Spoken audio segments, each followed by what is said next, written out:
آپ نے کیا صرف ٹویٹ کرنی ہے؟ ٹویٹ تو صحافی بھی کر سکتے ہیں، خبر تو صحافی بھی دے سکتے ہیں. اب آپ نے خبر تو نہیں دینی، آپ نے تو اس کے اوپر کارروائی کرنی ہے. تو یہ میرے لیے چیز بڑی پریشان کن ہے کہ وہ کون سی معزز شخصیت ہے جو طالبان کو پیسے دیتی ہے، اور محسن نقوی صاحب کو پتا بھی ہے لیکن ابھی تک انہوں نے اس کے خلاف کوئی ایکشن نہیں لیا.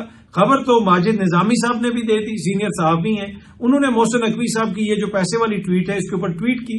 انہوں نے کہا شاید اتنے ہی پیسے جتنے ایک ٹی وی چینل کے مالک لشکر جنگوی کے ملک اسحاق کو دیا کرتے تھے. اب یہ انہوں نے بھی پتہ نہیں کس جانب اشارہ کیا، لیکن اس طرح کی باتیں تو وہ صحافی کرتے ہیں، صحافی خبریں دیتے ہیں.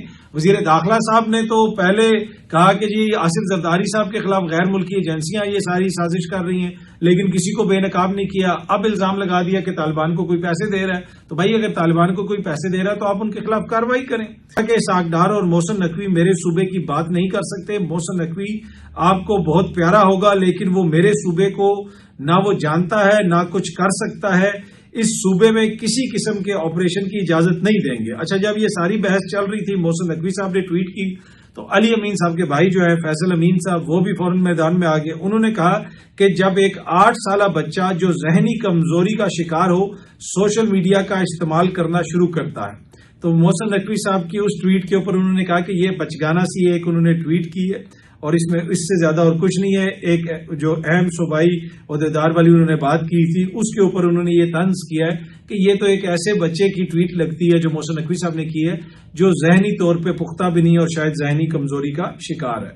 اچھا، یہ خبریں تو آئی رہی ہیں لیکن ایک اور خبر مارکیٹ میں آ گئی ہے. سینئر صحافی ہیں زاہد گشکوری صاحب، انہوں نے یہ بتایا کہ حکومت یہ سوچ رہی ہے کہ اگر نئی آئینی عدالت بنائی جاتی ہے تو قاضی فائز عیسیٰ کو اس کا سربراہ بنا دیا جائے یا پھر ان کو چیف الیکشن کمشنر بنا دیا جائے. یہ بات کچھ دنوں سے اسلام آباد کے سرکلز میں آج کل بھی ہو رہی ہے.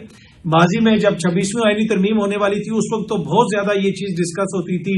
ایک دفعہ میں نے ایک حکومتی وزیر سے یہ پوچھا بھی کہ کیا آپ قاضی فائز عیسیٰ صاحب کو کوئی عہدہ دینا چاہتے ہیں، تو انہوں نے کہا کہ وہ ڈیزرو کرتے ہیں، ان کی جتنی خدمات ہیں آئین اور قانون کے لیے ان کو ملنا چاہیے. انہوں نے کہا کہ میرے پاس انفارمیشن نہیں ہے لیکن کسی بھی جگہ پہ اگر یہ چیز ڈسکس ہوئی تو میں تو یہ کہوں گا کہ قاضی فائز عیسیٰ صاحب کو بنایا جائے، یہ بنایا جائے، وہ بنایا جائے.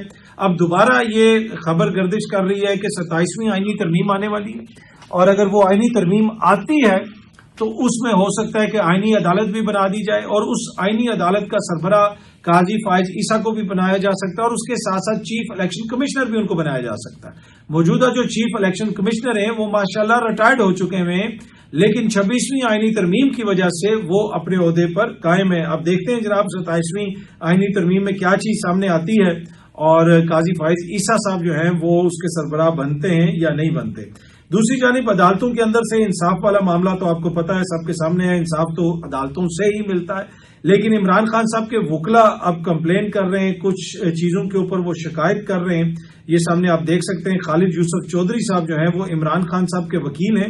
انہوں نے باقاعدہ ایک ویڈیو پیغام جاری کیا جس میں انہوں نے بتایا کہ پہلے عمران خان کے خلاف جو مقدمات تھے ان میں پیش ہونے کا موقع دیا جاتا تھا مگر فیصلے ہمارے خلاف آتے تھے. پھر مقدمات کی سماعت ہوتی تو عمران خان عدالت میں موجود ہوتے اور پر حق دفاع چھین لیا جاتا. اب یہ حالت ہو گئی ہے کہ درخواست دائر کرنے کے لیے جو پہلا ڈاکومنٹ ہے جو وکالت نامہ ہے اس کے اوپر دستخط ہی نہیں ہونے دیے جا رہے.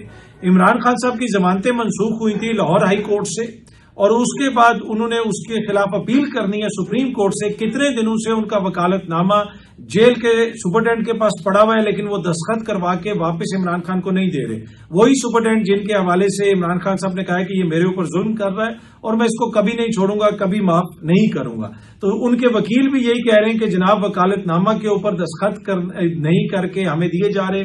اب یہ سارا معاملہ عدالت میں گیا ہے اور دہشت گردی کی جو عدالت ہے وہاں پہ جو جج صاحب ہیں امجد علی شاہ صاحب، انہوں نے جیل حکام کو آج آرڈر کیا ہے کہ آج ہی وکالت نامہ دستخط کروا کے عمران خان صاحب کے حوالے کیا جائے، ان کے وکلا کے حوالے کیا جائے اور اس کے اوپر رپورٹ بھی جمع کروائی جائے. اس سے آپ اندازہ لگا سکتے ہیں کہ کیا صورتحال ہے. جب ماضی میں دیگر رہنما وہاں پہ قید تھے ان کی کتنی ملاقاتیں ہوتی تھیں، کون کون ملنے جاتا تھا، کیا کچھ ہوتا تھا، اس کی ایک لمبی فہرست ہے، لمبی اس کی ایک تاریخ ہے.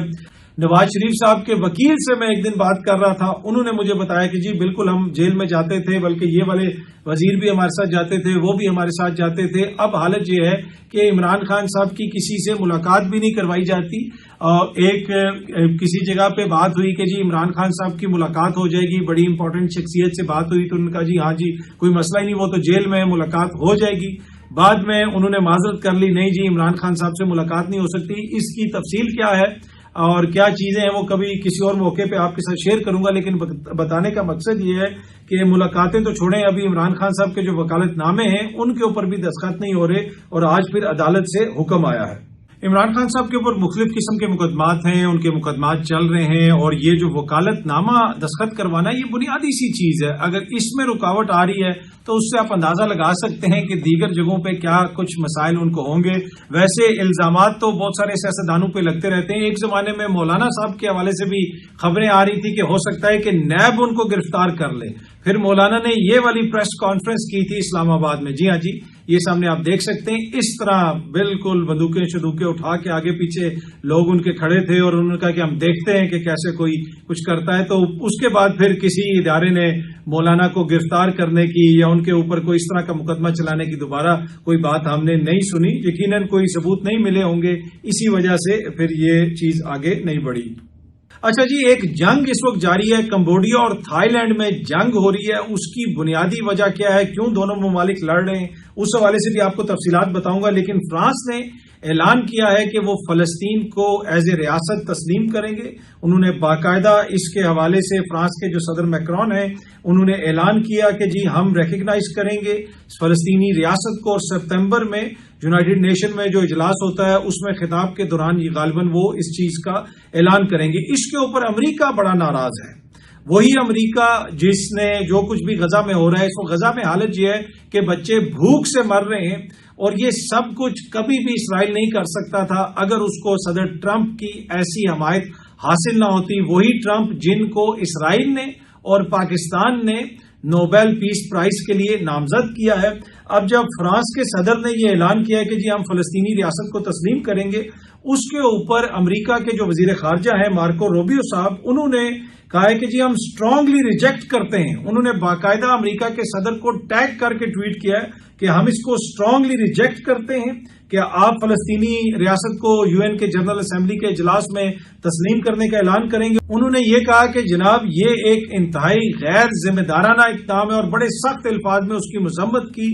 اب اس وقت جب بھی کوئی ایسی بات ہوتی ہے جہاں پہ اسرائیل کے اوپر کوئی تنقید ہو رہی ہو، ان کے خلاف کوئی قدم اٹھانے کی بات ہو رہی ہو، اگر کوئی اس میں مداخلت کرتا ہے تو سب سے پہلے امریکہ ہے۔ اب امریکہ میں بھی ایسی آوازیں آ رہی ہیں کہ بھائی آپ کو ایسی کون سی مجبوری ہے کہ آپ امریکن شہری بھوکے مر رہے ہیں لیکن آپ اربوں ڈالر جو ہے وہ اسرائیل کو بیچتے ہیں، اسرائیل کے لیے کبھی آپ اس سے لڑتے ہیں کبھی اس سے لڑتے ہیں۔ یہ ساری بحث اب امریکہ میں بھی چل رہی ہے، لیکن آپ آئرنی دیکھیں، آپ اندازہ کریں، آپ وہ جسے کہتے ہیں نا کہ اس سے بہتر اگزامپل نہیں دی جا سکتی کہ مارکو روبیو صاحب جو ہیں سیکرٹری آف اسٹیٹ، ان کی 2 ٹویٹس ہیں اوپر نیچے۔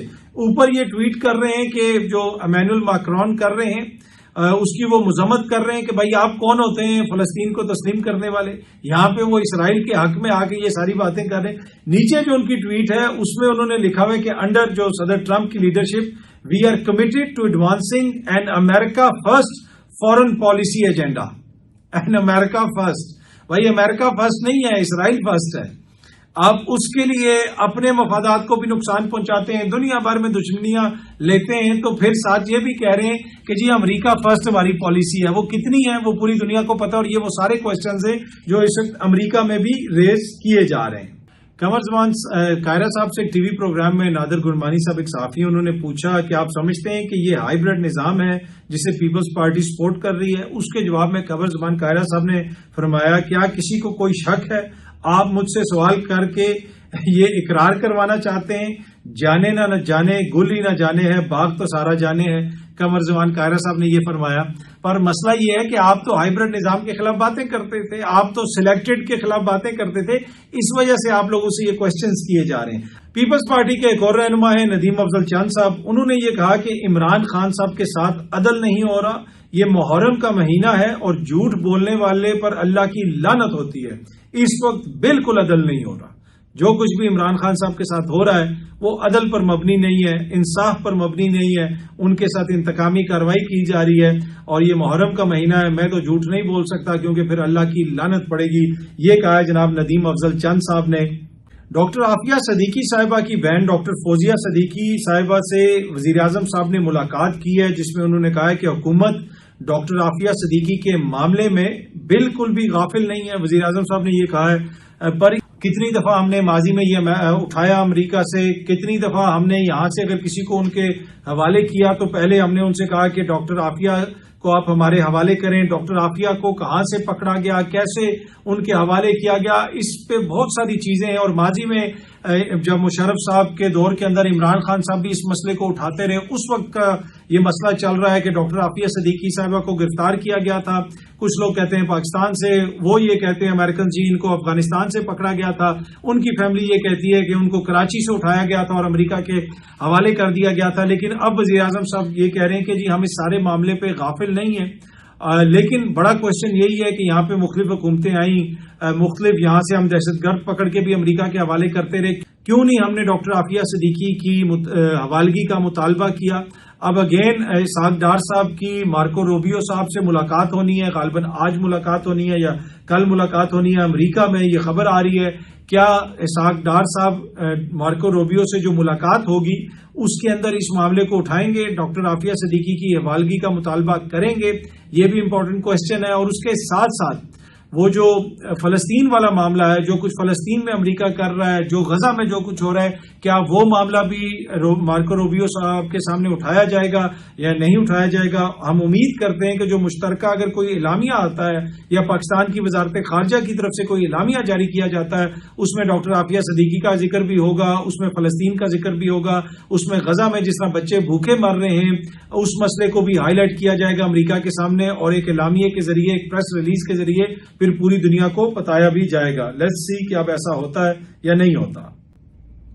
جناب دو ممالک میں جنگ لگی ہوئی ہے، کمبوڈیا اور تھائی لینڈ میں جنگ ہے بارڈر ڈسپیوٹ کے اوپر۔ بہت ساری خبریں آپ نے سوشل میڈیا کے اوپر دیکھی ہوں گی، ویسے میڈیا تو اس طرح اس کو کور نہیں کر رہا، دونوں ایک دوسرے کے اوپر میزائل وغیرہ بھی مار رہے ہیں۔ ان کا ایشو یہ ہے کہ کافی 100 کلومیٹر کا ان کا بارڈر ہے، اور وہاں پہ بھی جب فرانس واپس گیا، فرانس کافی عرصہ تک جو ہے کمبوڈیا کالونی تھا فرانس کی، جب فرانس وہاں سے گیا اس نے جو جس طرح کی تقسیم کی، جو بارڈر کی لائن وہ کھینچ کے گیا ہے، اس کے اوپر یہ سارا تنازع ہے۔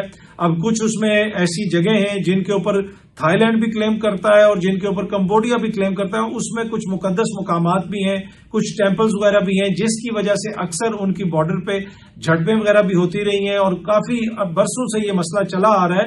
53 تک فرانس کی حکومت تھی کمبوڈیا میں، پھر فرانس چلا گیا تھا اور اس کے بعد کمبوڈیا آزاد ہو گیا، یا جو بھی آپ کہہ لیں، وہاں پہ ایک اور حکومت وغیرہ آ گئی، اور پھر اس کے بعد سے تھائی لینڈ اور کمبوڈیا کے درمیان یہ مسئلہ چل رہا ہے۔ اس وقت حالت یہ ہے کہ دونوں ایک دوسرے کے اوپر راکٹس وغیرہ بھی پھینک رہے ہیں، کچھ خبریں اس طرح کی بھی ہیں کہ گراؤنڈ ٹروپس بھی اندر جا رہے ہیں۔ بنیادی مسئلہ یہ بارڈر کے تعین کا ہے کہ کس کا بارڈر کہاں پہ ختم ہوتا ہے، کہاں سے شروع ہوتا ہے۔ کچھ مقدس مقامات ہیں، کچھ ایریاز ہیں جن کے اوپر دونوں سائڈز کلیم کرتی ہیں، اس کی وجہ سے یہ جنگ چل رہی ہے۔ اور خدشہ یہ ہے کہ حالیہ دنوں میں جس طرح اس میں ایسکیلیشن ہم نے دیکھی ہے، کہیں فل فلیج وار نہ شروع ہو جائے، بہت سارے جو بارڈر کے قریب دیہات ہیں ان کو خالی کروا لیا گیا ہے، بہت ساری کیجویلٹیز کی خبریں بھی آ رہی ہیں، اور یہ دونوں ممالک ایک دوسرے کے اوپر اس طرح حملے کر رہے ہیں۔ لیکن یہاں پہ خدشہ ہے کہ یہ نہ ہو کہ یہ معاملہ بارڈر سے نکل کے بڑے شہروں تک پہنچ جائے، تھائی لینڈ کے بڑے شہروں پہ میزائل آنا شروع ہو جائیں، کمبوڈیا کے بڑے شہروں کے اوپر میزائل آنا شروع ہو جائیں۔ ابھی تک عالمی دنیا نے اس کے اوپر اس طرح توجہ نہیں دی ہے جس طرح توجہ پاکستان اور بھارت کے کانفلکٹ کے اوپر دی تھی، پر لیٹس ہوپ کہ اس معاملے کو بھی بات چیت کے ذریعے ریزالو کروا لیا جائے گا۔ بہت جلدی آپ سب دوستوں سے دوبارہ ملاقات ہوگی۔ Thank you very much.